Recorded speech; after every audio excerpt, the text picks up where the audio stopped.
السلام عليكم ورحمة الله وبركاته. بسم الله الرحمن الرحيم. الحمد لله رب العالمين، والصلاة والسلام على أشرف المرسلين وعلى آله وأصحابه الفائزين. أما بعد. നമ്മുടെ ആദരണീയരായ അധ്യക്ഷർ ബഹുമാനപ്പെട്ട ഹനീഫ ഹാജി, മുൻ അധ്യക്ഷൻ ബഹുമാനപ്പെട്ട കണച്ചൂർ മോണു ഹാജി, സെക്രട്ടറി ബഹുമാനപ്പെട്ട ശിഹാബുദ്ദീൻ സഖാഫി, മറ്റ് നമ്മുടെ ജമാഅത്തുകളും ട്രസ്റ്റുമായി ബന്ധപ്പെട്ട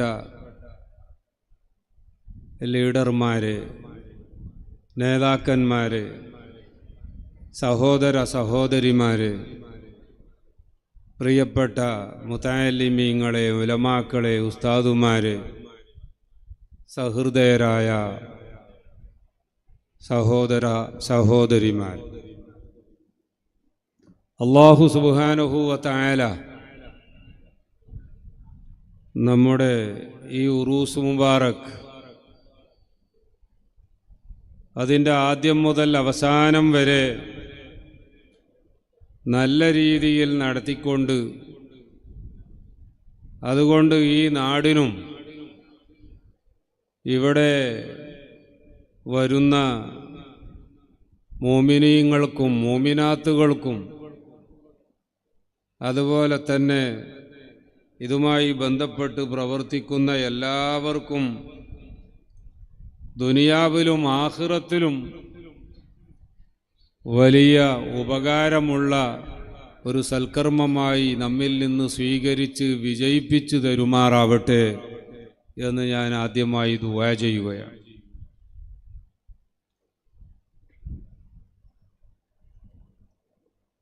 ഉറൂസിന് വേണ്ടി ഇവിടെ വരുമ്പോൾ എനിക്ക് 1990 ആ 1990 ഉറൂസാണ് ഓർമ്മ വരുന്നത്.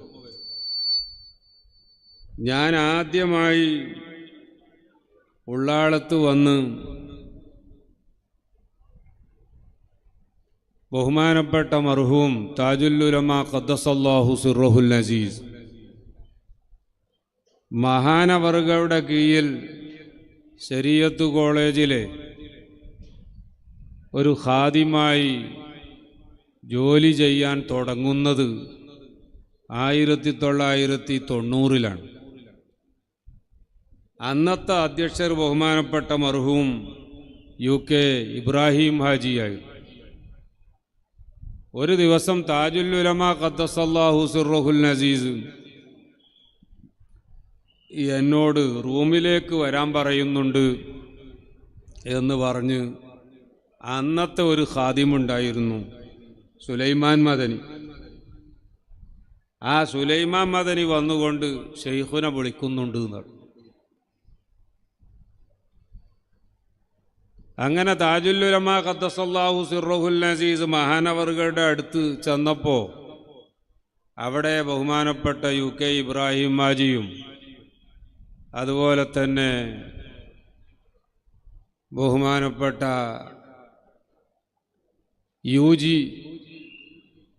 യുജിൻ്റെ പേരെന്തായിരുന്നു?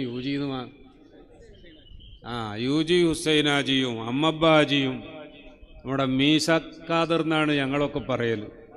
എല്ലാവരും മരിച്ചുപോയി. അല്ലാഹു തആല അവരുടെയൊക്കെ ഖബർ സ്വർഗത്തോപ്പാക്കി കൊടുക്കട്ടെ. ഇവരെല്ലാവരും കൂടി ഒരുമിച്ച് ബഹുമാനപ്പെട്ട താജുൽ ഉലമ ഉള്ളാൾ തങ്ങൾ അവറുകളോട് ഉറൂസ് നടത്തുന്നതിനെ സംബന്ധിച്ചുള്ള ചർച്ച നടത്തിക്കൊണ്ടിരിക്കുകയാണ്. ആ സമയത്താണ് ഖാദിമു വന്നുകൊണ്ട് നിങ്ങളെ ഷെയ്ഖുനെ വിളിക്കുന്നുണ്ട് എന്ന് പറഞ്ഞ് ഞാൻ ചെല്ലുന്നത്. അവിടെ ചെന്നപ്പോൾ എന്നോട് താജുൽ ഉലമ പറയുകയുണ്ടായി, ഈ കൊല്ലം ഇവിടെ ഉറൂസ് നടത്തേണ്ടതാണ്. അതിൻ്റെ കാര്യങ്ങളൊക്കെ തീരുമാനിക്കാൻ വേണ്ടിയാണ് കമ്മിറ്റിക്കാർ ഇവിടെ വന്നത്. ഈ കൊല്ലത്തെ ഉറൂസിന് ഉസ്താദുമാരെ ക്ഷണിക്കാനും മർഹൂം തായക്കോട് ഉസ്താദിനെയും അതുപോലെ കമ്മിറ്റിയിൽപ്പെട്ട UG ഹുസൈനാജിനെയും പിന്നെ വേറൊരാളൂടി ഉണ്ടായിരുന്നു, നമ്മളെ സിറാജ് ഹാജിൻ്റെ പൊടിയാക്കാന്ന് പറഞ്ഞു, പൊടിയബ്ബാജി. ഈ പൊടിയബ്ബാജി UGയും നിങ്ങളും കൂടി ഇവിടെ വയല് പറയേണ്ട ആളുകളെ മുഴുവൻ പോയിട്ട് ക്ഷണിക്കണം. മാത്രമല്ല അവരെയൊക്കെ ക്ഷണിച്ചാൽ പിന്നെ ഉറൂസിൻ്റെ സമയമാകുമ്പോൾ അവർ എപ്പോഴാണ് വരിക, ഏത് ട്രെയിനിനാണ് വരിക, ഏത് ട്രെയിനിനാണ് പോകുക, ഈ എല്ലാ കാര്യങ്ങളും നിങ്ങളാണ് ചെയ്യേണ്ടത്. അതിന് ഞാൻ നിങ്ങളെ ഏൽപ്പിച്ചിരിക്കുന്നു. ഞാനിവിടെ വന്ന ആ കൊല്ലം ആദ്യമായിട്ട് തന്നെ ബഹുമാനപ്പെട്ട താജുൽ ഉലമ നവ്വറല്ലാഹു മർക്കദഹു ഈ കമ്മിറ്റിയിലെ പ്രധാനപ്പെട്ട പ്രസിഡന്റ് അടക്കം, പ്രസിഡന്റും വൈസ് പ്രസിഡന്റുമാരും അടക്കമുള്ളവരുടെ മുമ്പിൽ വെച്ചിട്ട് എന്നെ ഏൽപ്പിക്കുകയാണ്. അതുകൊണ്ട് തന്നെ ആ കൊല്ലത്തെ 1990 ആ ഉറൂസുമായി ബന്ധപ്പെട്ട് ഒരുപാട് കാര്യങ്ങളിൽ ഇടപെടാൻ അല്ലാഹു തആല തൗഫീഖ് ചെയ്തു. അൽഹംദുലില്ലാഹ്. ആ ഒരു ഓർമ്മ പിന്നെ ഇവിടെ എപ്പോൾ വരുമ്പോഴും ആ ഓർമ്മ ഇങ്ങനെ മനസ്സിൽ തെളിഞ്ഞു വരികയാണ്. അതിനുശേഷം ഒരുപാട് അധ്യക്ഷന്മാർ വന്നു. ബഹുമാനപ്പെട്ട കണച്ചൂര് മോണു ഹാജി അടക്കമുള്ളവർ ഇവിടെ പ്രസിഡന്റുമാരായി അധ്യക്ഷന്മാരായി വന്നു. അൽഹംദുലില്ലാഹ്. അവരൊക്കെ ഈ ദീനുൽ ഇസ്ലാമിന് വേണ്ടി ചെയ്ത സേവനങ്ങളെ അല്ലാഹു തആല ഖബൂൽ ചെയ്യുമാറാവട്ടെ.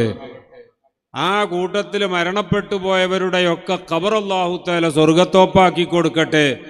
ജീവിച്ചിരിക്കുന്നവർക്കൊക്കെ അല്ലാഹു സുബ്ഹാനഹു വ തആല ദീർഘായുസ്സും ആഫിയത്തും പ്രദാനം ചെയ്യുമാറാവട്ടെ. ഞാൻ ആ മുഖവുര കൂടുതലായി നീട്ടിപ്പറയുന്നില്ല.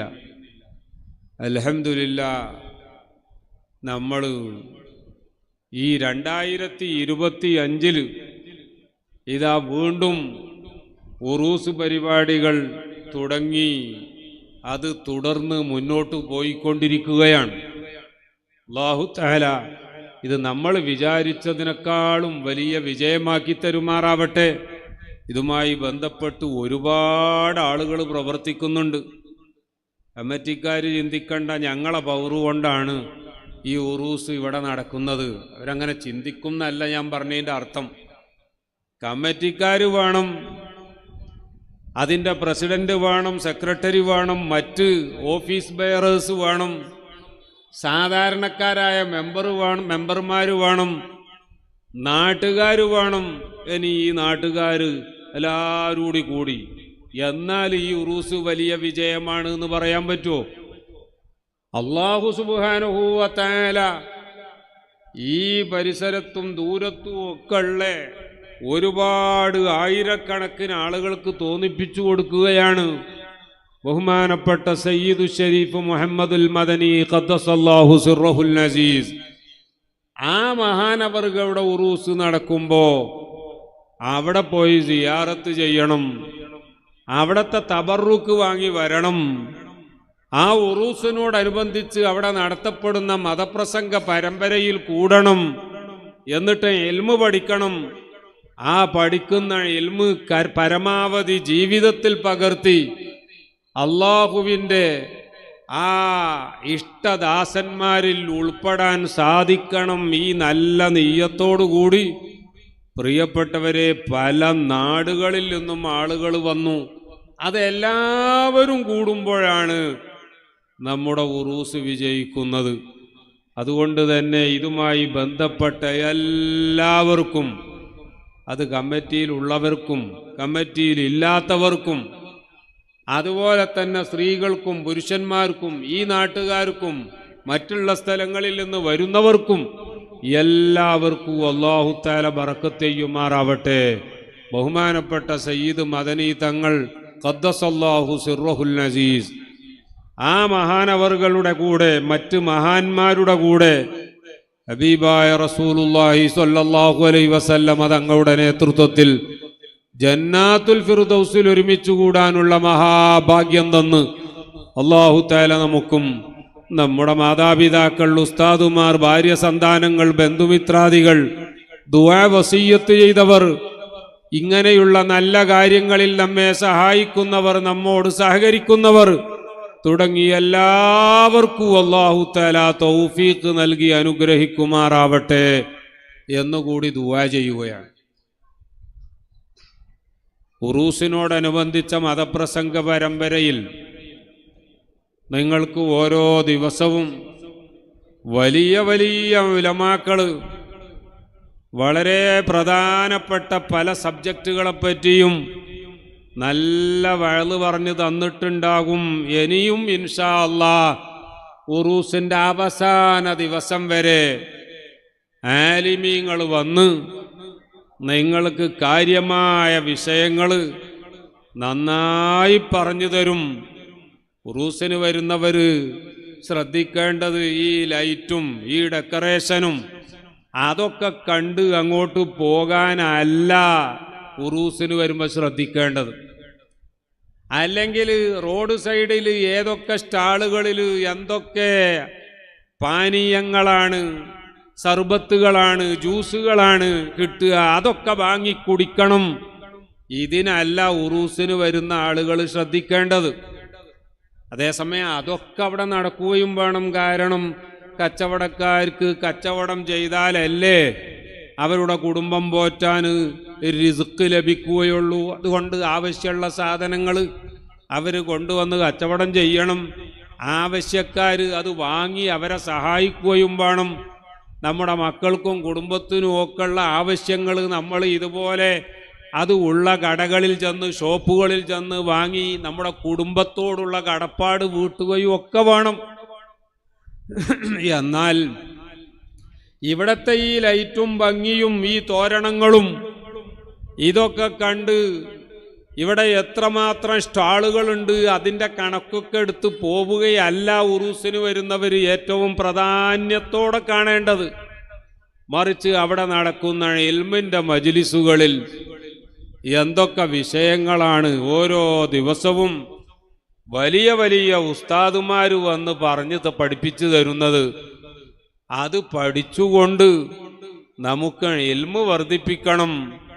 നമ്മുടെ ജീവിതത്തിൽ പകർത്തേണ്ട കാര്യങ്ങൾ നമ്മൾ ജീവിതത്തിൽ പകർത്തണം.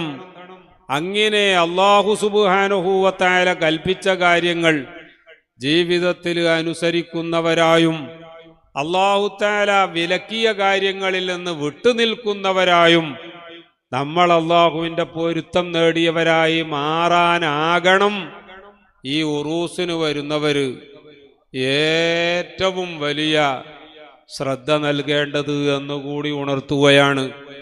ആകയാൽ പുറത്ത് വെറുതെ നിൽക്കുന്നവർ ആരെങ്കിലും ഉണ്ടെങ്കിൽ അവർക്ക് പഠിക്കണം എന്ന് ആഗ്രഹം ഉണ്ടാവും, അതിന് ദൂരെ നിന്നാൽ മതി എന്ന് മനസ്സിലാക്കുന്നവരുണ്ടെങ്കിൽ അവരോട് ഞാൻ പറയാണ്, നമ്മുടെ ഈ മൈക്ക് സെറ്റും ലൗഡ് സ്പീക്കറും ഒക്കെ ഉള്ളത് കൊണ്ട് ദൂരത്തേക്ക് കേൾക്കുമെങ്കിലും ആ ദൂരത്തുനിന്ന് കേട്ടാലും ഈ പറയുന്ന കാര്യങ്ങളൊക്കെ മനസ്സിലാകും എങ്കിലും ഈ മജ്ലിസിൽ വന്ന് ഇരിക്കുമ്പോ അത് റൗളത്തും മിൻ റിയാദിൽ ജന്ന, നമ്മൾ സ്വർഗത്തിൽ കയറിയിരിക്കും പോലെ ആയിട്ടാണ് അല്ലാഹു തആലാന്റെ അടുക്കൽ അത് രേഖപ്പെടുത്തപ്പെടുക. ആകയാൽ ഈ പറയുന്ന കാര്യങ്ങളൊക്കെ ശ്രദ്ധിക്കണം എന്നൊക്കെ ആഗ്രഹിച്ചു വന്നവർ മറ്റെവിടെയെങ്കിലും പോയി ഇരിക്കുന്നവരുണ്ടെങ്കിൽ അവര് മജ്ലിസിലേക്ക് വന്ന് ഈ മജ്ലിസിൽ ഒഴിവുള്ള സീറ്റുകളിൽ വന്ന് ഇരുന്ന് നമ്മുടെ മജ്ലിസ് ഒന്നുകൂടി ഭംഗിയാക്കി തരണം എന്ന് ഞാൻ അവരോട് അപേക്ഷിക്കുകയാണ്. ഈ ഉറൂസ് നടക്കുമ്പോൾ മറ്റൊരു കാര്യം എനിക്ക് പറയാതിരിക്കാൻ നിർവാഹമില്ല. ബഹുമാനപ്പെട്ട മർഹൂം താജുൽ ഉലമ ഖദ്ദസല്ലാഹു സിർറഹുൽ അസീസ്. ഇങ്ങനത്തെ ഒരു വലിയ നേതാവിനെ ഞാൻ എൻ്റെ ജീവിതത്തിൽ കണ്ടിട്ടില്ല. സുബ്ഹാനല്ലാഹ്, ഒരു മാസത്തോളം നീണ്ടു നിൽക്കുന്ന ഉള്ളാളത്ത് ഉറൂസിന്റെ സമയത്ത് 2-3 മണിക്കൂർ നീളുന്ന ഈ വഅ്ള് പരമ്പരയിൽ, അത് ഇശാ നിസ്കാരം കഴിഞ്ഞാൽ മർഹൂം ബഹുമാനപ്പെട്ട സയ്യിദ് മദനി ഖദ്ദസല്ലാഹു സിർറഹുൽ അസീസ് മഹാനവർകളെ സിയാറത്ത് ചെയ്ത് താജുൽ ഉലമയുടെ നേതൃത്വത്തിൽ ഈ ഉലമാക്കളും ലീഡർമാരുമൊക്കെ സ്റ്റേജിലേക്ക് അങ്ങ് വന്നാൽ പിന്നെ ആ സ്റ്റേജിൽ നടക്കുന്ന വഅ്ളും ദുആവും അവസാനം സ്വലാത്ത് ചൊല്ലി സഭ പിരിയുന്നതുവരെ ഇരിക്കുന്ന ബഹുമാനപ്പെട്ട താജുൽ ഉലമ ഖദ്ദസല്ലാഹു സിർറഹുൽ അസീസ് മഹാനവറുകൾ ഇന്ന് നമ്മുടെ കൂടെ ഇല്ല. അവിടത്തെ പൊന്നോമന പുത്രനായിരുന്ന ബഹുമാനപ്പെട്ട ഖുർറത്തുസ്സാദാത്ത് നമ്മുടെ ഖാദിയായിരുന്നു, നമുക്ക് നേതൃത്വം നൽകിയ ആളായിരുന്നു. പക്ഷേ ഇന്ന് അദ്ദേഹവും നമ്മുടെ കൂടെയില്ല. അല്ലാഹു തആല അവരുടെയൊക്കെ ദറജ ഉയർത്തിക്കൊടുക്കുമാറാവട്ടെ. അവരെയൊക്കെ ഈ സന്ദർഭത്തിൽ ഓർമ്മ വരികയാണ്. ബഹുമാനപ്പെട്ട സയ്യിദ് മദനി ശരീഅത്ത് കോളേജിലെ മുദരിസുമാരായിരുന്ന ബഹുമാനപ്പെട്ട താഴേക്കോട് ഉസ്താദിനെയും, അതുപോലെ തന്നെ ബൈത്താർ ഉസ്താദിനെയും, അതേപോലെ തന്നെ അഹമ്മദ് ബാബ ഉസ്താദിനെയും, സൈദാലി തങ്ങൾ അടക്കമുള്ള ഉസ്താദുമാരെയും ഈ അവസരത്തിൽ എനിക്ക് ഓർക്കാതിരിക്കാൻ പറ്റുന്നില്ല. പടച്ചവനെ, ഞങ്ങളിൽ നിന്ന് വിട്ടുപോയ ആ മാതാപിതാക്കൾ, ഉസ്താദുമാർ, മശായിഖുമാർ, ഞങ്ങളുടെ നേതാക്കൾ, അവരുടെയൊക്കെ ഖബർ സ്വർഗത്തോപ്പാക്കി കൊടുക്കണേ അല്ലാ. അവരുടെയൊക്കെ ദറജ നീ ഉയർത്തിക്കൊടുക്കണേ അല്ലാ.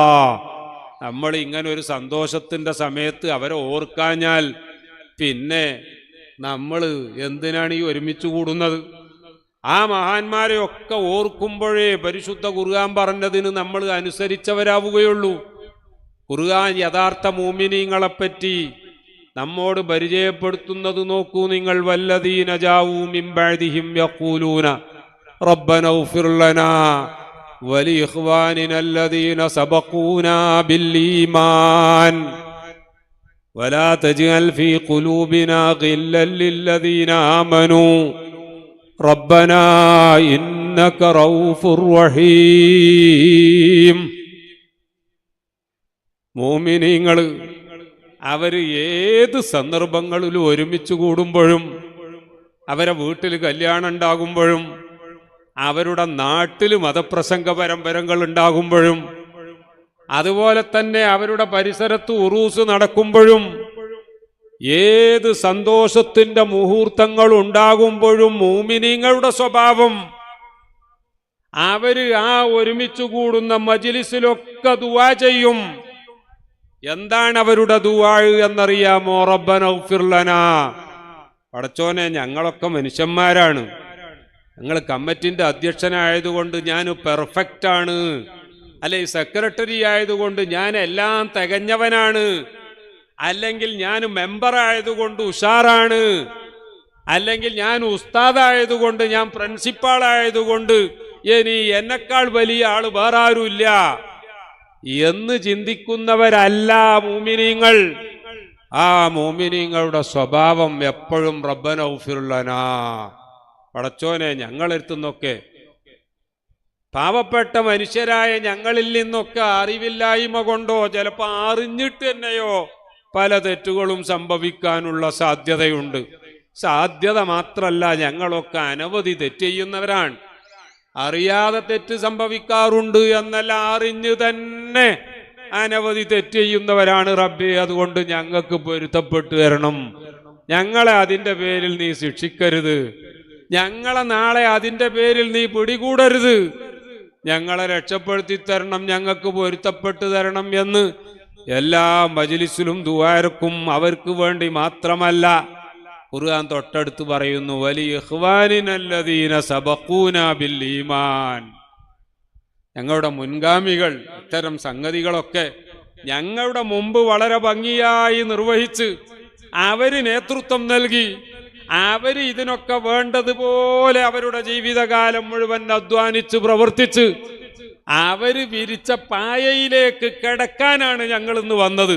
അതുകൊണ്ട് അവരെ മറന്നിട്ട് ഞങ്ങൾക്കൊരു ജീവിതം പറ്റൂല പടച്ചോനെ.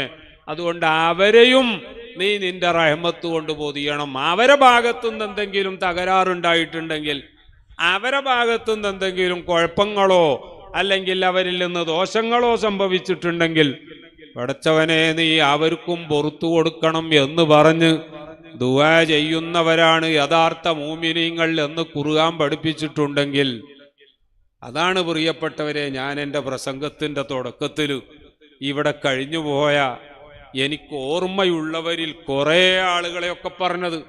എനിക്ക് ഓർമ്മയുള്ളവരെ തന്നെ എണ്ണിയാൽ ഇന്നത്തെ വയല് പിന്നെ വഖഫിൻ്റെ അമെൻമെന്റ് അല്ലെങ്കിൽ ഭേദഗതിയിലെ അപകടങ്ങളൊന്നും പിന്നെ ഇവിടെ ചർച്ച ചെയ്യാൻ സമയം ഉണ്ടാവൂല. ഈ നാട്ടിൽ അല്ലാഹു തആല ബർക്കത്ത് ചെയ്യട്ടെ, ഈ മഹല്ലിൽ അല്ലാഹു തആല ബർക്കത്ത് ചെയ്യട്ടെ.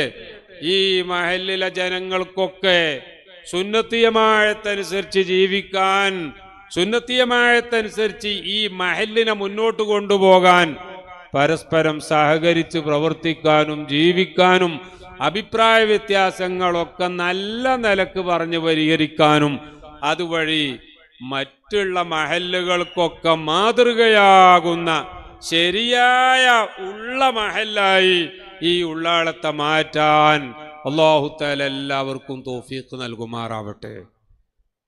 ഇനി ഞാൻ എൻ്റെ വിഷയത്തിലേക്ക് കടക്കുകയാണ്.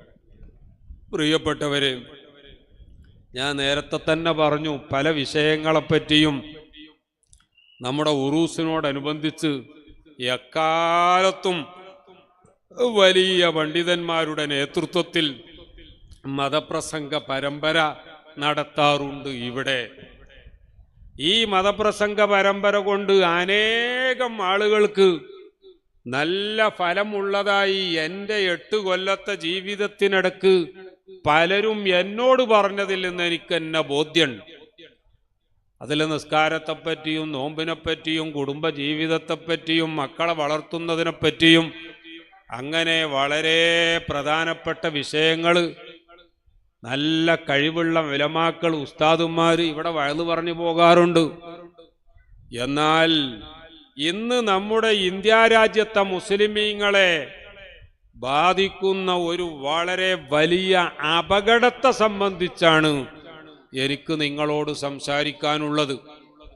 പ്രിയപ്പെട്ടവരെ, നിങ്ങൾക്കറിയാമോ, ദീനുൽ ഇസ്ലാം ബഹുമാനപ്പെട്ട ഹബീബായ റസൂലുള്ളാഹി സ്വല്ലല്ലാഹു അലൈഹി വസല്ലമ തങ്ങൾ ഈ ദീനുൽ ഇസ്ലാമിലേക്ക് ദഅവത്ത് നടത്തിയ കാലത്ത് അള്ളാഹുവിൻ്റെ റസൂലിനെ സഹായിക്കാൻ, സാമ്പത്തികമായി സഹായിക്കാനോ അല്ലാത്ത നിലക്ക് സഹായിക്കാനോ വിരലുകൊണ്ട് എണ്ണാൻ പറ്റിയ 5 or 10 ആളുകൾ മാത്രമേ ഉണ്ടായിരുന്നുള്ളൂ.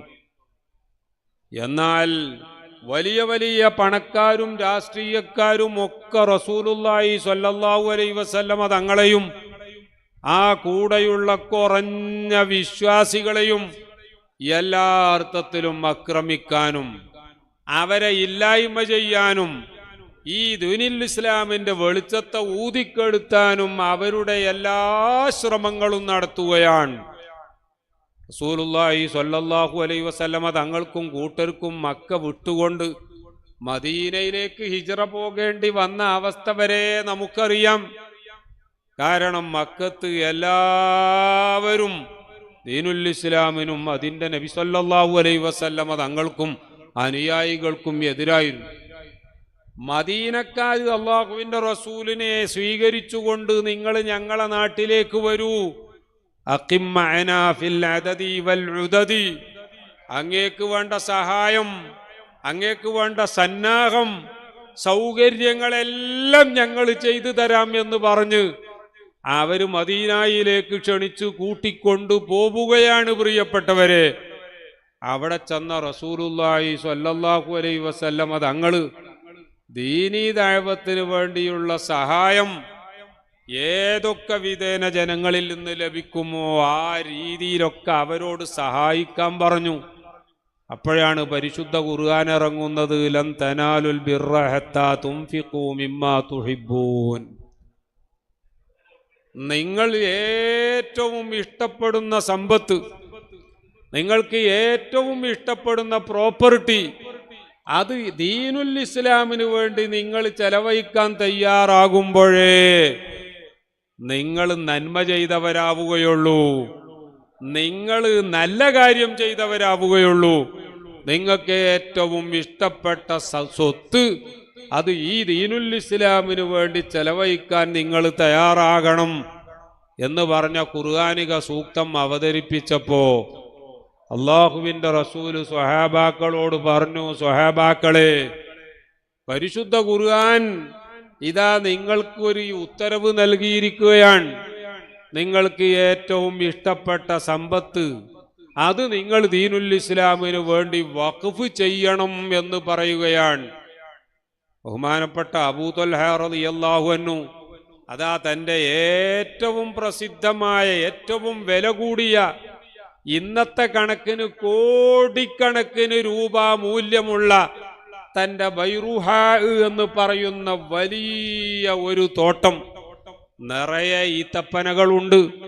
മാത്രമല്ല ഇടവിളകളായി മുന്തിരിയുണ്ട്, നല്ല ജലസേചന സംവിധാനമുണ്ട്, ഇറിഗേഷനുണ്ട്. മദീനയിലെ ഏറ്റവും വില കൂടിയതും ഏറ്റവും മുന്തിയതുമായ തോട്ടം. അല്ലാഹുവിന്റെ റസൂല് പറഞ്ഞു, ദീനുൽ ഇസ്ലാമിന് വേണ്ടി ഏറ്റവും ഇഷ്ടപ്പെട്ട സമ്പത്ത് നിങ്ങൾ വഖഫ് ചെയ്യണം. അബൂ ത്വൽഹ റളിയല്ലാഹു അൻഹു അതാ ആ ബീറുഹാ അല്ലെങ്കിൽ ബൈറുഹാ എന്ന് പറയുന്ന തോട്ടം വഖഫ് ചെയ്യുകയാണ്.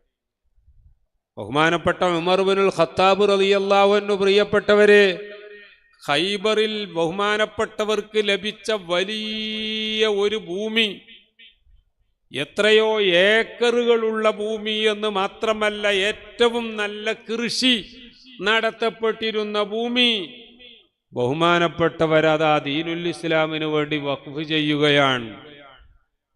റസൂലുള്ളാഹി സ്വല്ലല്ലാഹു അലൈഹി വസല്ലമ തങ്ങൾ പിന്നെയും സ്വഹാബാക്കളോട് ഉത്ബോധനം നടത്തുകയാണ്. ഒരിക്കൽ അള്ളാന്റെ റസൂൽ അവരോട് വഅദ് പറഞ്ഞ കൂട്ടത്തിൽ പറഞ്ഞു, ഇദാ മാത്തൽ ഇൻസാനു ഇൻഖത അമലുഹു ഇല്ലാ മിൻ തലാസ്. വലിയ ധനാഢ്യനാണ്, കോടീശ്വരനാണ്, ലോകത്തെ വറപ്പിച്ച അമേരിക്കൻ പ്രസിഡന്റാണ്, അല്ലെങ്കിൽ ലോകത്തെ മുതലാളിമാരുടെ കൂട്ടത്തിലെ നമ്പർ 1 ആണ് എന്ന് ലോകത്തെ തന്നെ റെക്കോർഡ് ബുക്കിൽ രേഖപ്പെടുത്തപ്പെട്ട ആളാണ്. പക്ഷേ എത്ര വലിയ മുതലാളിയായിട്ടും ബില്യണറായിട്ടും മില്യണറായിട്ടും കാര്യമില്ല. മരിച്ചു പോകുമ്പോൾ കൊണ്ടുപോകുന്നത് പ്രിയപ്പെട്ടവരെ ആ കഫൻപുട മാത്രമാണ്. അള്ളാഹുവിന്റെ റസൂല് പറഞ്ഞു, ഇദാ മാത്തൽ ഇൻസാനു ഇൻഖത അമലുഹു ഇല്ലാ മിൻ സലാസ്. അവന് എന്നും അവശേഷിക്കണമെങ്കിൽ മരണപ്പെട്ടതിന് ശേഷവും ഫലപ്പെടുന്ന രീതിയിൽ ശേഷിക്കുന്നതായി 3 കാര്യമാണുള്ളത്. ആ 3 കാര്യത്തിൽ ഒന്നാമതായി അള്ളാഹുവിന്റെ റസൂല് പറഞ്ഞത് സ്വദഖത്തിൻ ജാരിയ, ജാരിയായ സ്വദഖയാണ്. ഈ ജാരിയായ സ്വദഖ എന്ന് പറഞ്ഞാൽ അതുകൊണ്ടുള്ള ഉദ്ദേശം വഖഫാണ് എന്ന് റസൂലുള്ളാഹി സ്വല്ലല്ലാഹു അലൈഹി വസല്ലമ തങ്ങൾ തന്നെ വിശദീകരിച്ച കാരണത്താൽ സുബ്ഹാനല്ലാഹ് മാ ബഖിയ അഹദും മിൻ അസ്ഹാബി റസൂലില്ലാഹി സ്വല്ലല്ലാഹു അലൈഹി വസല്ലം ലഹു മഖ്ദിറത്തുൻ ഹത്താ വഖഫ എന്ന് ഹദീസിൽ സ്വഹീഹായി വന്നത് കാണാം. അല്ലാഹുവിന്റെ റസൂലിന്റെ ഈ പ്രോത്സാഹനവും ഈ ഉത്ബോധനവും കേട്ടതിന് ശേഷം എന്തെങ്കിലും ചെറിയ ഒരു സ്വത്ത് തന്നെയെങ്കിലും കൈവശമുള്ള ആൾ, സ്വഹാബാക്കളെ കൂട്ടത്തിൽ എല്ലാവരും ഒന്നൊഴിയാതെ വഖഫ് ചെയ്യാൻ തയ്യാറായി എന്ന് പ്രിയപ്പെട്ടവരെ ഹദീസ് ഗ്രന്ഥങ്ങളിൽ കാണാം. ചുരുക്കി പറഞ്ഞാൽ മുസ്ലിമീങ്ങൾ വഖഫ് എന്ന് പറയുന്നതിനെ ഏറ്റവും വലിയ ഒരു പുണ്യകർമ്മമായി തന്നെ കാണാനുണ്ടായ കാരണം ഖുർആനും ഹദീസും മാത്രമല്ല സ്വഹാബാക്കളുടെയും മുൻഗാമികളുടെയും ഒക്കെ പ്രോത്സാഹനങ്ങളും ഉപദേശങ്ങളുമൊക്കെ ആ വഖഫിനെ പ്രോത്സാഹിപ്പിക്കുന്നതായിരുന്നു. ലോകത്ത് പ്രിയപ്പെട്ടവരെ ഇന്ന് ലക്ഷക്കണക്കിന് പള്ളികളുണ്ട്, മദ്രസകളുണ്ട്, ഖബർസ്ഥാനുകളുണ്ട്. അതുപോലെ തന്നെ പാവങ്ങൾക്ക് ഭക്ഷണം കൊടുക്കാൻ വേണ്ടി, യാത്രക്കാർക്ക് യാത്രാവേളയിൽ തങ്ങാൻ വേണ്ടി, അതുപോലെ തന്നെ മക്കളെ പഠിപ്പിക്കാൻ വേണ്ടി ഇങ്ങനെ മദ്രസകൾ, അതുപോലെ തന്നെ ഹോസ്റ്റലുകൾ, അതുപോലെ നാട്ടിൽ റോഡുകൾ ഉണ്ടാക്കാൻ വേണ്ടി, പാലങ്ങൾ ഉണ്ടാക്കാൻ വേണ്ടി, ജനങ്ങൾക്ക് ജീവിതത്തിലുള്ള പ്രയാസങ്ങൾ മാറി അവരുടെ ജീവിതം സുഗമമാക്കാൻ വേണ്ടി. നിങ്ങൾക്കറിയാമോ, ലോകത്ത് കോടാനുകോടി ഡോളറിന്റെ വഖഫുകൾ എല്ലാ രാജ്യങ്ങളിലുമുണ്ട് എന്ന കാര്യം നമ്മൾ ഓർക്കണം. ഇസ്ലാമിൽ മാത്രമാണ് ആ രീതിയിലുള്ള ഒരു വഖഫ് സമ്പ്രദായം ഉണ്ടായത് എന്ന് ബഹുമാനപ്പെട്ട ഇമാം ഷാഫിഈ റളിയല്ലാഹു അൻഹു പറഞ്ഞതായി ഇബ്നു ഹജറുൽ ഹൈതമി റളിയല്ലാഹു അൻഹു തുഹ്ഫത്തുൽ മുഹ്താജിൽ രേഖപ്പെടുത്തിയതും കാണാം. ഇങ്ങനെയുള്ള ഒരു പ്രത്യേക സംവിധാനം അത് ലോകത്ത് മറ്റെവിടെയുമില്ല. ലോകത്ത് എക്കാലത്തും നമ്മുടെ ദീനീ പ്രവർത്തനങ്ങളെല്ലാം നിലനിന്നത് ആ വഖഫ് കൊണ്ടാണ്. പള്ളി ആകണമെങ്കിൽ, അഥവാ മസ്ജിദ് ആകണമെങ്കിൽ അത് വഖഫ് ചെയ്യൽ നിർബന്ധമാണ്. ഒരു റൂം തയ്യാറാക്കി അവിടെ നിസ്കരിച്ചു എന്നതുകൊണ്ട് മാത്രം, അവിടെ ജമാഅത്ത് നടത്തി എന്നതുകൊണ്ട് മാത്രം, അല്ലെങ്കിൽ അവിടെ ജുമുഅ നടത്തി എന്നതുകൊണ്ട് മാത്രം അത് പള്ളിയാവുകയില്ല. മറിച്ച് അത് പള്ളിയായി വഖഫ് ചെയ്യണം.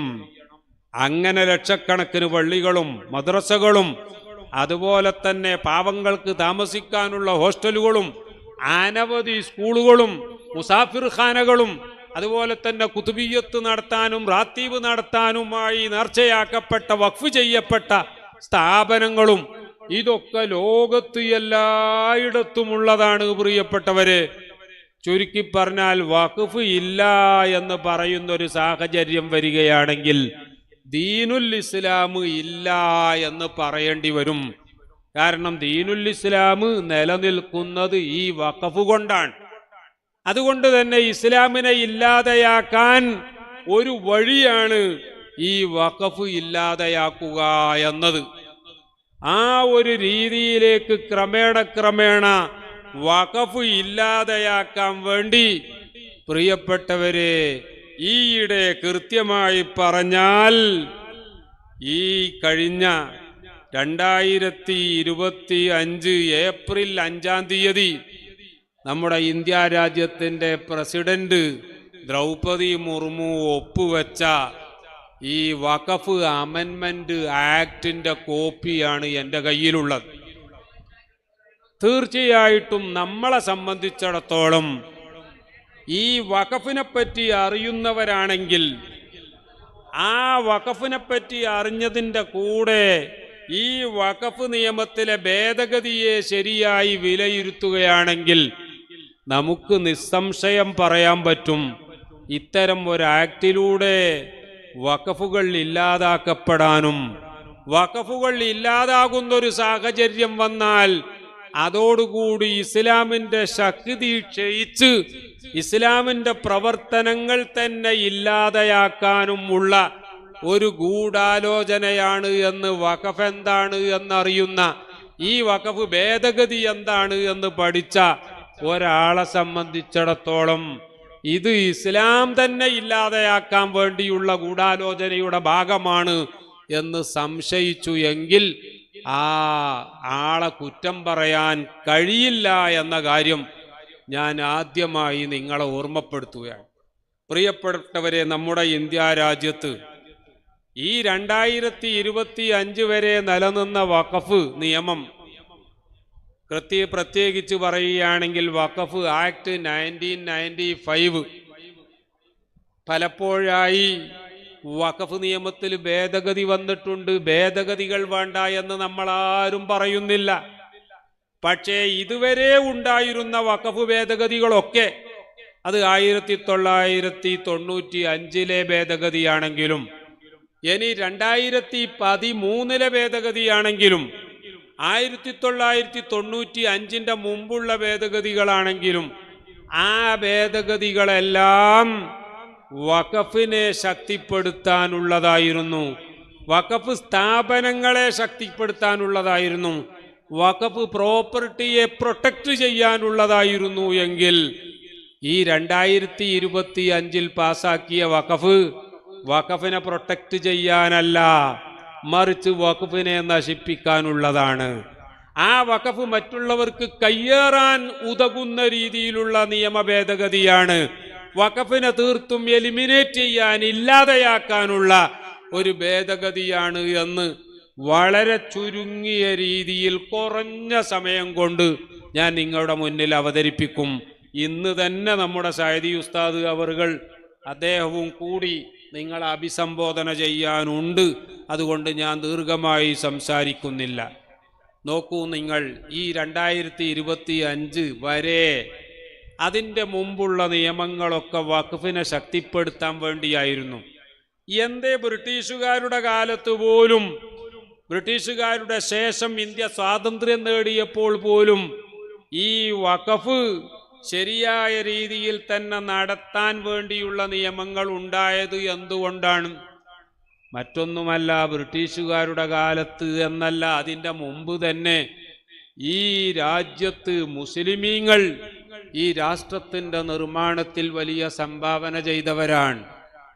നിങ്ങൾ ആലോചിച്ചു നോക്കൂ, ലോകത്തുള്ള ടൂറിസ്റ്റുകൾ ഇന്ത്യയിലേക്ക് കാണാൻ വരുമ്പോൾ, ടൂറിസ്റ്റുകളായി വരുമ്പോൾ നിങ്ങൾക്കറിയാമോ എന്താണ് നിങ്ങൾ ഇന്ത്യയിൽ പോയി കാണാൻ പോകുന്നത് എന്ന് അവരോട് ചോദിച്ചാൽ അവർ ആദ്യം പറയും താജ്മഹൽ എന്ന് പറയും, രണ്ടാമത് അവർ പറയും കുത്തുബ് മീനാർ എന്ന് പറയും, മൂന്നാമത് അവർ പറയും റെഡ് ഫോർട്ട് എന്ന് പറയും, നാലാമത് അവർ പറയും ചാർമിനാർ എന്ന് പറയും, അഞ്ചാമത് അവർ പറയും കാശ്മീർ എന്ന് പറയും. പ്രിയപ്പെട്ടവരെ, ആ രീതിയിൽ ഇന്ത്യ രാജ്യത്തേക്ക് ലോകത്തുള്ള ആളുകൾ മുഴുവൻ വരുന്നത് എന്തിനാണ് എന്ന് പരിശോധിച്ചാൽ അതിലെ 99% കാര്യങ്ങളും ഇവിടെ ഉണ്ടായിരുന്ന മുസ്ലിമീങ്ങളുടെ കോൺട്രിബ്യൂഷൻസ് ആണ്. ഇതിൽ ബ്രിട്ടീഷുകാർക്ക് തർക്കമുണ്ടായിരുന്നില്ല, അതിനുശേഷം വന്നവർക്കും തർക്കമുണ്ടായിരുന്നില്ല. അതുകൊണ്ടല്ലേ പ്രിയപ്പെട്ടവരെ, ബ്രിട്ടീഷുകാർ പോലും മുസ്ലിമീങ്ങൾക്ക് അവരുടെ ശരീഅത്തനുസരിച്ച് തന്നെ ജീവിക്കാനുള്ള അവസരമുണ്ടാകണം, അവരൊരിക്കലും മുർത്തദ്ദായി പോകേണ്ട സാഹചര്യം ഉണ്ടാകരുത് എന്ന് മനസ്സിലാക്കിയിട്ടാണ് 1935 ശരീഅത്ത് ആപ്ലിക്കേഷൻ ആക്ട് എന്ന രീതിയിൽ ബ്രിട്ടീഷുകാർ നടപ്പാക്കി. 1939 അവർ DMMA act, dissolution of Muslim marriages act എന്ന് പറഞ്ഞുകൊണ്ട് മുസ്ലിം സ്ത്രീകൾക്ക് ഭർത്താവിൻ്റെ പീഡനം സഹിക്കാൻ കഴിയാതെ രക്ഷപ്പെടാൻ യാതൊരു മാർഗവുമില്ലാതെ വന്നപ്പോൾ, അറിവ് കുറഞ്ഞതിൻ്റെ പേരിലാണെങ്കിൽ പോലും പല മുസ്ലിം സ്ത്രീകളും ഇസ്ലാമെന്ന് പുറത്തുപോയാൽ ഞങ്ങൾക്ക് വേറെ വിവാഹം കഴിക്കാം എന്ന് തീരുമാനിച്ചു മുർത്തദ്ദാകുന്ന അവസ്ഥ വന്നപ്പോൾ പണ്ഡിതന്മാരുമായി കൺസൾട്ട് ചെയ്ത് അന്ന് ഇംഗ്ലീഷുകാരൻ പുതിയ നിയമമുണ്ടാക്കുകയാണ്. ഹനഫി മദ്ഹബിൽ ഫസ്ഖ് ചെയ്യാനുള്ള വകുപ്പുകൾ വളരെ കർശനമായതിനാൽ സ്ത്രീകൾക്ക് ഫസ്ഖ് ലഭിക്കാൻ പ്രയാസമാണ് എന്ന് കണ്ടപ്പോൾ മറ്റ് മദ്ഹബുകളിലെ ഫസ്ഖ് ചെയ്യാനുള്ള ഗ്രൗണ്ടുകൾ കൂടി വളരെ കൃത്യമായി രേഖപ്പെടുത്തിക്കൊണ്ട് DMMA ആക്ട് 1939 1939 ബ്രിട്ടീഷുകാർ മുസ്ലിം സ്ത്രീകളെ രക്ഷപ്പെടുത്താൻ വേണ്ടിയും കൂട്ടത്തിൽ നമ്മുടെ ദീന് അടിയുറച്ച് തന്നെ നിൽക്കുന്നവർ അവരെ നിർത്താൻ വേണ്ടിയും നിയമമുണ്ടാക്കി. ഞാൻ പറഞ്ഞത് ബ്രിട്ടീഷുകാർക്ക് വരെ മനസ്സിലായി ഈ മുസ്ലിമീങ്ങൾ ഈ രാജ്യത്തിൻ്റെ അവിഭാജ്യ ഘടകമാണ്. ഞാൻ നേരത്തെ പറഞ്ഞ സംഭാവനകൾ മാത്രമാണോ മുസ്ലിമീങ്ങൾ ഈ രാജ്യത്തിന് ചെയ്തത്? ഈ രാജ്യത്തിൻ്റെ ഫ്രീഡം ഫൈറ്റിങ്ങിൻ്റെ ചരിത്രം എടുത്ത് പരിശോധിച്ചാൽ നിങ്ങൾ ചരിത്ര വിദ്യാർത്ഥികളായ നിങ്ങൾക്കൊക്കെ അറിയില്ലേ, സുബ്ഹാനല്ലാഹ്, ഒരുപാട് മുസ്ലിം പണ്ഡിതന്മാരും നേതാക്കന്മാരും ഹിന്ദു സഹോദരന്മാരോടൊന്നിച്ചു നിന്നുകൊണ്ട് ബ്രിട്ടീഷുകാരെ ഈ നാട്ടിൽ നിന്ന് നാടുകടത്താൻ പൊരുതി മരിച്ചു വീണവരാണ് എന്നുള്ള വസ്തുത ആർക്കെങ്കിലും നിഷേധിക്കാൻ കഴിയുമോ? പ്രിയപ്പെട്ടവരെ, ഞാൻ ഓർക്കുകയാണ്, ടിപ്പു സുൽത്താനെ പറ്റി കർണാടക ചരിത്രകാരനായ പാലാക്ഷ എഴുതിയ ഒരു പുസ്തകമുണ്ട്. ഞാനത് വായിക്കുന്നത് ഇവിടെ 1990 ഞാൻ നേരത്തെ പറഞ്ഞ ഉറൂസിൻ്റെ സമയത്ത് അന്നാണ് ആ കൊല്ലമാണ് ഞാൻ ഇവിടെ ജോയിൻ ചെയ്തത് എന്ന് പറയുകയുണ്ടായി. പാലാക്ഷയുടെ ഒരു പുസ്തകമുണ്ട്. ആ പുസ്തകത്തിന്റെ പേര് introduction of the world history എന്നാണ്. അതിൽ ടിപ്പു സുൽത്താന്റെ ദേശീയതയും അദ്ദേഹത്തിന് ബ്രിട്ടീഷുകാരോടുള്ള വിരോധവും വളരെ കൃത്യമായി രേഖപ്പെടുത്തിക്കൊണ്ട് പാലാക്ഷ എഴുതുകയാണ്. I am proud to quote here. ഞാൻ ഇവിടെ ഉദ്ധരിക്കാൻ ആഗ്രഹിക്കുകയാണ് ടിപ്പുവിനെ.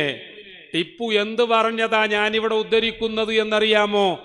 അദ്ദേഹം ഈ വേൾഡ് ഹിസ്റ്ററിയുടെ ഇൻട്രൊഡക്ഷനിൽ പറയുകയാണ്, it is better to live for 2 years like a tiger than live for 200 years like a ലാം.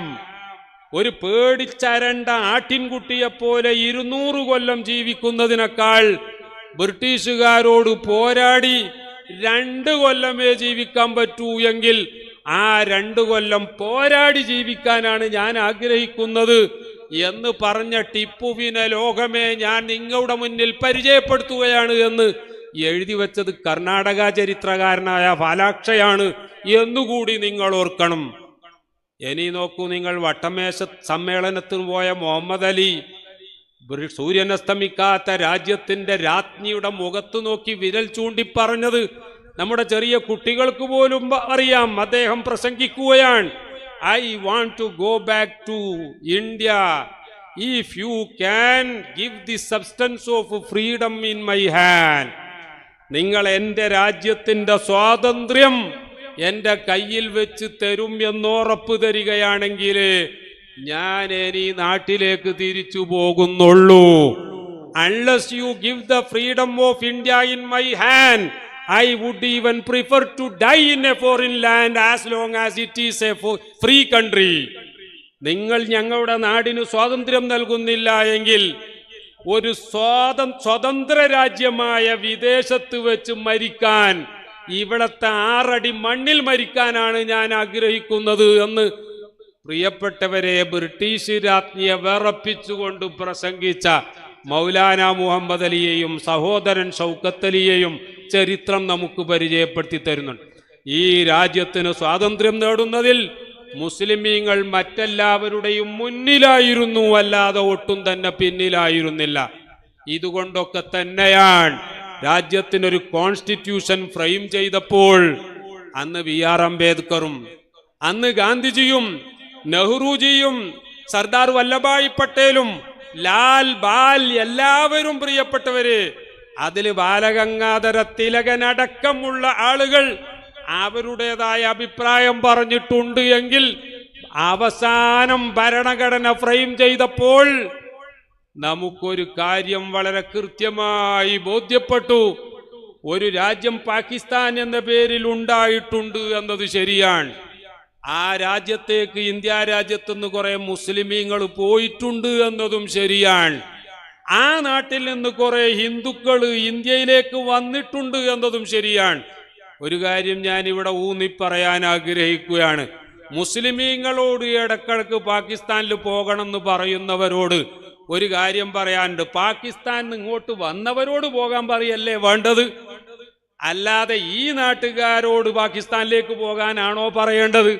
പാകിസ്ഥാനിൽ വന്നവരുടെ ഒരു കണക്കെടുത്തു നോക്കിയാൽ ഇപ്പോഴും ഇന്ത്യ രാജ്യം ഭരിക്കുന്ന പാർട്ടിയുടെ മുതുമുത്തച്ഛന്മാരായി മരിക്കാതെ ഇപ്പൊ ജീവിക്കുന്ന പല മുൻ മന്ത്രിമാരടക്കം പാകിസ്ഥാനിലേക്ക് പോവുകയോ നാട് കടത്തുകയോ ചെയ്യപ്പെടേണ്ടവരായി ഉണ്ട് എന്നതാ വസ്തുത. ഞാൻ പറഞ്ഞത് അങ്ങനെ മുസ്ലിമീങ്ങൾക്ക് വേണ്ടി എന്ന് പറഞ്ഞുകൊണ്ട് മുസ്ലിമീങ്ങളെ ക്ഷയിപ്പിക്കാൻ ഒരു പാകിസ്ഥാൻ ഉണ്ടായി എങ്കിൽ നമ്മൾ ഒരിക്കലും ആ പാകിസ്ഥാനെ സപ്പോർട്ട് ചെയ്യുന്നില്ല. എന്നല്ല, ഈ വലിയ സദസ്സിനെ മുൻനിർത്തി സാക്ഷിയാക്കി ഞാൻ ഒരു കാര്യം ഇന്ത്യ രാജ്യത്തെ ഭരണാധികാരികളോട് പറയുകയാണ്. പുൽവാമയുടെ പേരിൽ കഴിഞ്ഞപ്പോൾ നിങ്ങൾ ഞങ്ങളോട് ആവശ്യപ്പെട്ടിട്ടില്ല. ഇനി പഹൽഗാമിന്റെ പേരിലെങ്കിലും ഈ രാജ്യത്തിന്റെ അതിർത്തി സംരക്ഷിക്കാൻ സിവിലിയൻ സർവീസ് ആവശ്യമാണ് എന്ന് ഗവൺമെന്റ് ഉത്തരവിടുന്ന സാഹചര്യത്തിൽ, അഥവാ സാധാരണക്കാരായ പൊതുജനങ്ങളും കൂടി പാകിസ്ഥാനെതിരെ ഒരു യുദ്ധത്തിന് തയ്യാറാകണം എന്ന് പറയുകയാണെങ്കിൽ ഞങ്ങളെല്ലാവരും ആ യുദ്ധത്തിൽ മുന്നിൽ തന്നെ നിൽക്കും എന്ന് പറയാൻ കൂടി ഈ വേദി ഞാൻ ഉപയോഗപ്പെടുത്തുകയാണ്.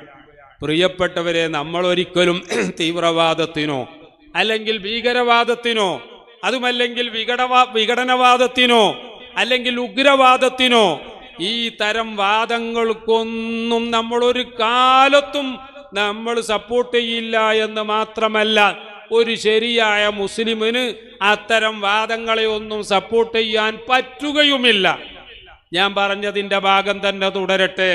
പാകിസ്ഥാൻ എന്ന് പറഞ്ഞുകൊണ്ട് ഒരു രാജ്യം സൃഷ്ടിക്കപ്പെട്ടു എങ്കിലും കോടാനുകോടി ജനങ്ങൾ അവർ പാകിസ്ഥാനിലേക്ക് പോകാതെ ഞങ്ങൾ ജനിച്ച ഇന്ത്യ എന്ന് പറയുന്ന ഞങ്ങളുടെ ഈ മണ്ണിൽ തന്നെ ഞങ്ങൾ ജീവിക്കണമെന്നും മരിക്കുമ്പോൾ ഞങ്ങൾ ഇവിടെ തന്നെ മരിക്കും എന്ന് പറഞ്ഞുകൊണ്ട് പാകിസ്ഥാനിലേക്ക് പോകാൻ കൂട്ടാക്കാതെ ഈ നാട്ടിൽ ജീവിച്ചവരാണ് ഇവിടുത്തെ കോടിക്കണക്കിന് മുസ്ലിമീങ്ങൾ. അവരൊരിക്കലും പാകിസ്ഥാനിൽ പോകേണ്ടവരല്ല. പ്രിയപ്പെട്ടവരെ, അവർ ഇവിടെ തന്നെ നിൽക്കുന്ന മറ്റാരെ പോലെയുമുള്ള തുല്യ അവകാശവും തുല്യ അവസരവും ഭരണഘടന വിഭാവനം ചെയ്യുന്ന എല്ലാ ഫണ്ടമെന്റൽ റൈറ്റ്സും, ഞാൻ ഫണ്ടമെന്റൽ റൈറ്റ്സ് മാത്രം പറയുന്നില്ല, ഫണ്ടമെന്റൽ ഡ്യൂട്ടിയും എല്ലാം ഉള്ളവരാണ് മുസ്ലിമീങ്ങൾ എന്ന് ഞാൻ ഒന്നുകൂടി പ്രത്യേകം തന്നെ ഊന്നിപ്പറയാൻ ആഗ്രഹിക്കുകയാണ്. പ്രിയപ്പെട്ടവരെ, ഈ രീതിയിൽ ഈ രാജ്യത്തിന് വേണ്ടിയുള്ള ഫ്രീഡം ഫൈറ്റിങ്ങിൽ, സ്വാതന്ത്ര്യ സമരത്തിൽ എല്ലാം വളരെ ശക്തിയായ സേവനം ചെയ്തതുകൊണ്ടാണ് കോൺസ്റ്റിറ്റ്യൂഷൻ ഫ്രെയിം ചെയ്തപ്പോൾ ഞാൻ നേരത്തെ പറഞ്ഞ BR അംബേദ്കറും നെഹ്റുജിയും അടക്കമുള്ളവർ ഈ രാജ്യത്തെ ഭരണഘടനയിൽ ആദ്യം 14 നമ്പർ അഥവാ നമ്മുടെ കോൺസ്റ്റിറ്റ്യൂഷന്റെ ആർട്ടിക്കിൾ 14 എഴുതി വെച്ചു. ആ ആർട്ടിക്കിൾ 14 പ്രകാരം ഈ രാജ്യത്തെ എല്ലാവരും സമമാണ്. പ്രിയപ്പെട്ടവരെ, അതിൻ്റെ അപ്പുറം 15ഉം 16ഉം 17ഉമായി യാതൊരു വിവിധ വകതിരിവും ഈ രാജ്യത്തെ പൗരന്മാർക്കിടയിൽ ഉണ്ടാകാൻ പാടില്ല എന്ന് പറയുമ്പോൾ ജാതിയുടെയോ മതത്തിൻ്റെയോ വർഗത്തിൻ്റെയോ വർണ്ണത്തിൻ്റെയോ ലിംഗത്തിൻ്റെയോ ദേശത്തിൻ്റെയോ ഭാഷയുടെയോ ജന്മസ്ഥലത്തിൻ്റെയോ പേരിലുള്ള, നോക്കണം, ജാതിയുടെയോ മതത്തിൻ്റെയോ വർഗത്തിൻ്റെയോ വർണ്ണത്തിൻ്റെയോ അല്ലെങ്കിൽ ലിംഗത്തിൻ്റെയോ ദേശത്തിൻ്റെയോ ഭാഷയുടെയോ ജന്മസ്ഥലത്തിൻ്റെയോ പേരിൽ യാതൊരു ഡിസ്ക്രിമിനേഷനും പാടില്ല എന്ന് എഴുതി വച്ച ഉത്തമമായൊരു ഭരണഘടന യൂറോപ്പിൽ നമുക്ക് കാണാൻ പറ്റില്ല, അമേരിക്കയിൽ നമുക്ക് കാണാൻ പറ്റില്ല. ഇവിടെ ഒരു മതം മാത്രമേ ഉണ്ടായിരുന്നുള്ളൂ എങ്കിൽ അല്ലെങ്കിൽ ഉണ്ടാകാൻ പാടുള്ളൂ എന്നാണെങ്കിൽ ഇങ്ങനെ ഒരു കോൺസ്റ്റിറ്റ്യൂഷനും ഉണ്ടാകുമായിരുന്നില്ല. പക്ഷേ ഈ രാജ്യത്തിന് നൂറ്റാണ്ടുകളായി വലിയ സേവനം ചെയ്ത മുസ്ലിമീങ്ങൾ അടക്കമുള്ള എല്ലാ മതക്കാരും, അതുപോലെ തന്നെ ഇവിടെ ഏതൊക്കെ ജാതി വ്യവസ്ഥയുണ്ടോ ആ ജാതി വ്യവസ്ഥയിൽ ഏറ്റവും താഴെ കിടക്കുന്ന ശൂദ്രനാണെങ്കിലും ഏറ്റവും മേലെയുള്ള ബ്രാഹ്മണനാണെങ്കിലും എല്ലാവർക്കും തുല്യാവകാശം നൽകുന്നതാണ് പ്രിയപ്പെട്ടവരെ നമ്മുടെ ഭരണഘടന എന്ന് പറയുന്നത്. ആ ഭരണഘടന ആ രീതിയിൽ നമ്മുടെ fathers and mothers of our constitution, നമ്മുടെ ഭരണഘടനയുടെ ഉപജ്ഞാതാക്കൾ ആ രീതിയിൽ എഴുതി വെച്ചത് ഈ രാജ്യത്തിന്റെ ഏറ്റവും വലിയ മുഖമുദ്ര യൂണിറ്റി ഇൻ ഡൈവേഴ്സിറ്റി എന്നാണ്. നാനാത്വത്തിൽ ഏകത്വം എന്നുള്ള വലിയ തത്വമാണ് പ്രിയപ്പെട്ടവരെ. അല്ലാമ ഇക്ബാൽ പറയുകയുണ്ടായി, യൂനാനോ മിസ്രോ റോമ സബ് മിറ്റ് ഗയേ ജഹാ സേ അബ് തക് മഗർ ഹൈ ബാക്കി നാമോ നിശാൻ ഹമാരാ മസ്ഹബ് नहीं सिखाता आपस में बैर रखना हिंदी है हम हिंदी है हम हिंदी है हम वतन हिंदुस्तान हमारा. ഇത് ഞങ്ങൾ പാകിസ്ഥാനിലേക്ക് പോകുമെന്നോ ഞങ്ങളെ അങ്ങനെ പറഞ്ഞയക്കാൻ പറ്റുമെന്നോ ആരെങ്കിലും സ്വപ്നം കാണുന്നെങ്കിൽ അതൊരിക്കലും നടക്കുകയില്ല. ഞങ്ങൾ ഈ മണ്ണിന്റെ മക്കളാണ്, ഇവിടെ ജനിച്ചതുപോലെ ഇവിടെ ജീവിക്കുകയും ഇവിടെ മരിക്കുകയും ചെയ്യും. ഞങ്ങളെക്കാൾ ഒരു കൂടിയ അവകാശം മറ്റാർക്കെങ്കിലും മതത്തിന്റെ പേരിലോ ജാതിയുടെ പേരിലോ രാഷ്ട്രീയത്തിന്റെ പേരിലോ ഉണ്ട് എന്ന വാദം ഒരിക്കലും അംഗീകരിക്കാൻ സാധ്യമല്ല എന്നൊന്നുകൂടി ഊന്നിപ്പറയുകയാണ്.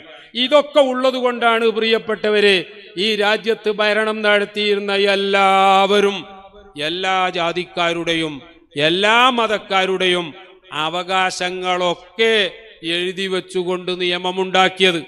ഭരണഘടനയുടെ ആർട്ടിക്കിൾ 14, 15, 16, 17 മാത്രമല്ല, ആർട്ടിക്കിൾ 25 വരുമ്പോൾ അതാ ഫ്രീഡം ഓഫ് ഫെയ്ത്തും അതുപോലെ തന്നെ ഫ്രീഡം ഓഫ് റിലീജിയനും എല്ലാം അടങ്ങുന്ന രീതിയിൽ ഈ രാജ്യത്ത് എല്ലാ മതക്കാർക്കും മതം ഇല്ലാത്തവർക്കും ഈശ്വരൻ ഉണ്ട് എന്ന് വാദിക്കുന്നവർക്കും ഈശ്വരൻ ഇല്ല എന്ന് പറയുന്നവർക്കുമൊക്കെ ഒരേ രീതിയിൽ സ്വാതന്ത്ര്യം നൽകുന്ന ആർട്ടിക്കിൾ 25 എങ്കിൽ ആർട്ടിക്കിൾ 26 ആർട്ടിക്കിൾ 29 ഒക്കെ വായിക്കുമ്പോൾ ആർട്ടിക്കിൾ 26 29 എല്ലാം ഒന്ന് വായിച്ചു നോക്കൂ.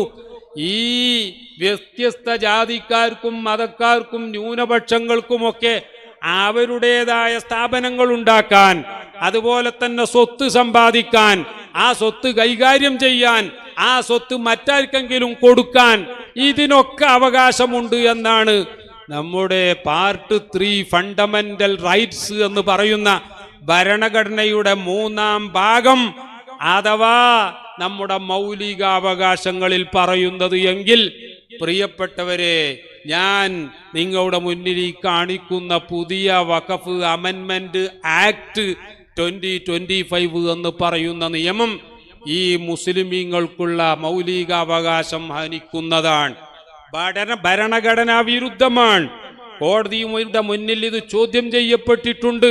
പക്ഷേ ജസ്റ്റിസ് ഖന്ന 13-ാം തീയതി അദ്ദേഹത്തിന്റെ കാലാവധി തീരുന്നത് ആയതിനാൽ അദ്ദേഹം ഇന്നലേക്ക് പോസ്റ്റ് ചെയ്തിരുന്നു എങ്കിലും അദ്ദേഹം ഇന്നലെ സുപ്രീം കോടതിയിൽ കൂടിയ വക്കീലന്മാരോട് അദ്ദേഹം ഉള്ളു തുറന്ന് പറഞ്ഞു, ഞാൻ ഈ കേസ് കേട്ടാൽ പോലും എനിക്കിതിൽ ഒരു ഇന്ററിം ഓർഡർ പോലും പറയാൻ കഴിയില്ല.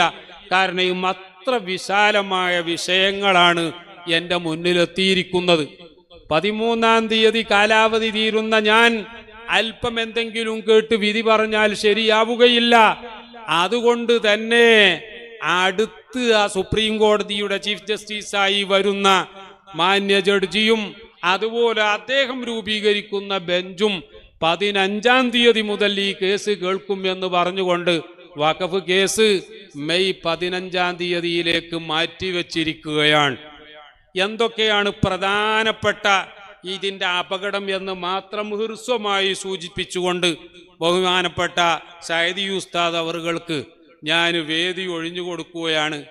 പ്രിയപ്പെട്ടവരെ, ഒന്നാമതായി തന്നെ നോക്കൂ നിങ്ങൾ, ഈ വഖഫ് ഭേദഗതിയിൽ വളരെ പ്രധാനപ്പെട്ട ഒരു സംഗതി, ഇതിൻ്റെ സെക്ഷൻ 2 എന്ന് പറയുന്ന ഒരു സെക്ഷനുണ്ട്. ആ സെക്ഷനിൽ വളരെ കൃത്യമായി പറയുകയാണ്, രേഖാമൂലം വഖഫ് ചെയ്യപ്പെട്ടിട്ടില്ല, അതേസമയം കോടതിയോ മറ്റോ ഒക്കെ അത് വഖഫിന്റെ സ്വഭാവമുള്ള സ്ഥാപനമാണ് എന്ന് വിധി എഴുതിയാൽ പോലും അത് വഖഫായി പരിഗണിക്കാൻ പറ്റില്ല എന്ന്.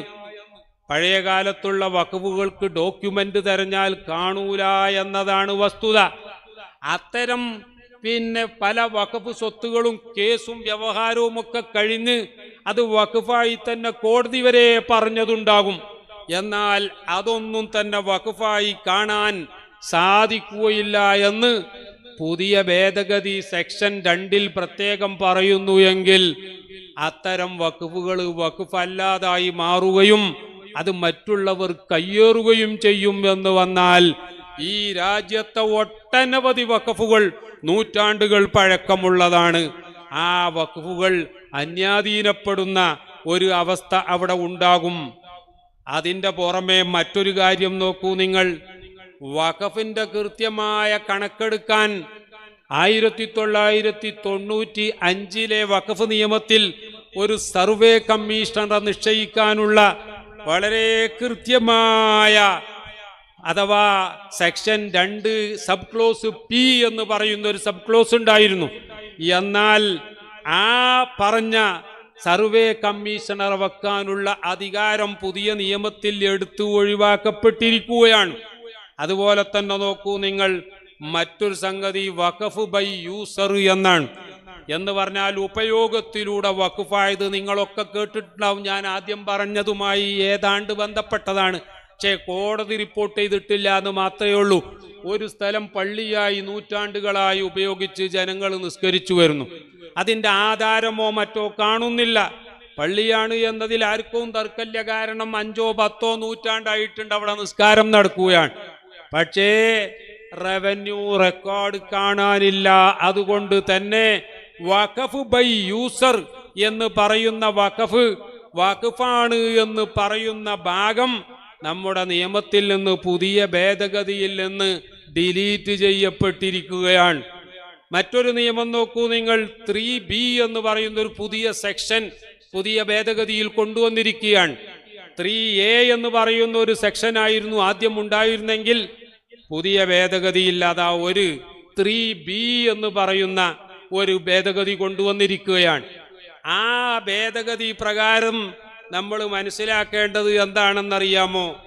പഴയ വഖഫാണെങ്കിൽ പോലും, ഞാൻ നേരത്തെ പറഞ്ഞതുപോലെ 500ഓ 600ഓ അതിലധികമോ കൊല്ലമുള്ള വഖഫാണെങ്കിൽ പോലും ഇനി അത് വഖഫായി അംഗീകരിക്കപ്പെടണമെങ്കിൽ ഈ നിയമം വന്ന് 6 മാസത്തിനുള്ളിൽ the name and address of the creator of വഖഫ്, വാഖിഫിന്റെ പേരും അഡ്രസ്സും മുഴുവൻ അപ്ലോഡ് ചെയ്യണം.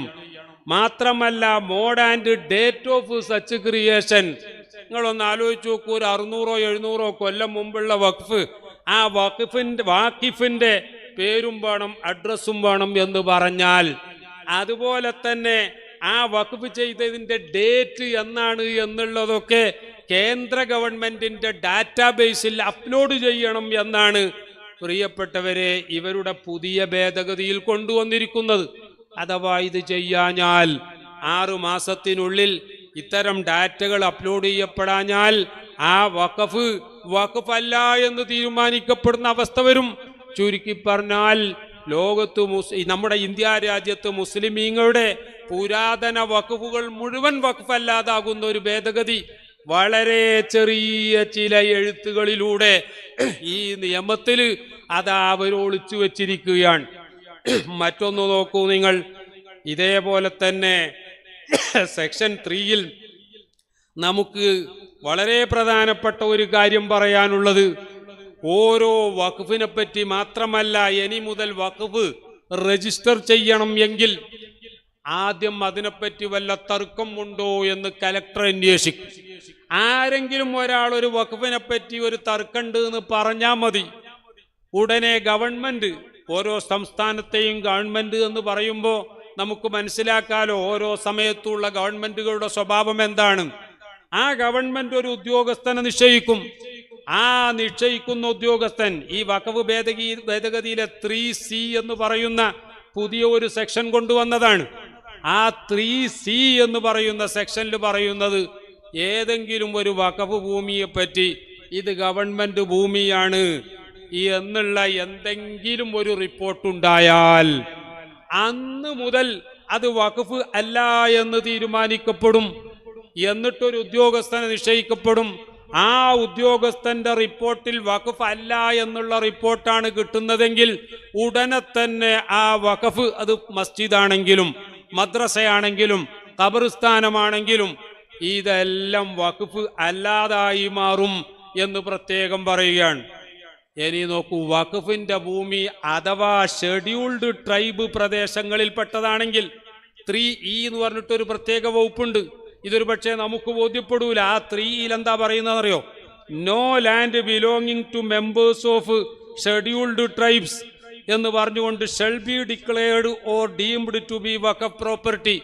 ഷെഡ്യൂൾഡ് ട്രൈബ് മേഖലയിലുള്ള പ്രോപ്പർട്ടി ഒന്നും ഒരു നിലക്കും വഖഫാവുകയില്ല. ലക്ഷദ്വീപിലേക്കൊന്ന് വന്നാൽ അവിടെ മുഴുവൻ ഷെഡ്യൂൾഡ് ട്രൈബുകളാണ് എന്ന് പറഞ്ഞാൽ ഈ നിയമത്തിന്റെ അടിസ്ഥാനത്തിൽ പരിശോധിച്ചാൽ ആ ലക്ഷദ്വീപുകളിലെ പള്ളികളും മദ്രസകളും അടക്കം വഖഫ് അല്ല എന്ന് മുദ്ര കുത്തിക്കൊണ്ട് കയ്യേറാനുള്ള എല്ലാ വകുപ്പും ഇതിലുണ്ട് എന്ന് മനസ്സിലാക്കണം. ഞാൻ വളരെ കൂടുതലായിട്ട് വിശദീകരിക്കുന്നില്ല. പ്രധാനപ്പെട്ട 1-2 കാര്യങ്ങൾ മാത്രം പറയുകയാണ്. ഇനി നമുക്ക് 2 സംവിധാനങ്ങളുണ്ട്. ഒന്ന് സെൻട്രൽ വഖഫ് കൗൺസിൽ. ഈ സെൻട്രൽ വഖഫ് കൗൺസിൽ എത്ര മെമ്പർമാരാണെന്നറിയാമോ? ടോട്ടൽ 22 മെമ്പർമാരാണ്. നല്ലതുപോലെ ശ്രദ്ധിക്കണം. കേന്ദ്രം സ്ഥാപിക്കുന്ന വഖഫ് കൗൺസിൽ ആകെ വേണ്ടത് 22 മെമ്പർമാരാ. ആ 22 മെമ്പർമാരിൽ 8 മെമ്പർമാർ മുസ്ലിമാകണം എന്ന് നിർബന്ധം പറഞ്ഞിട്ടുണ്ട്.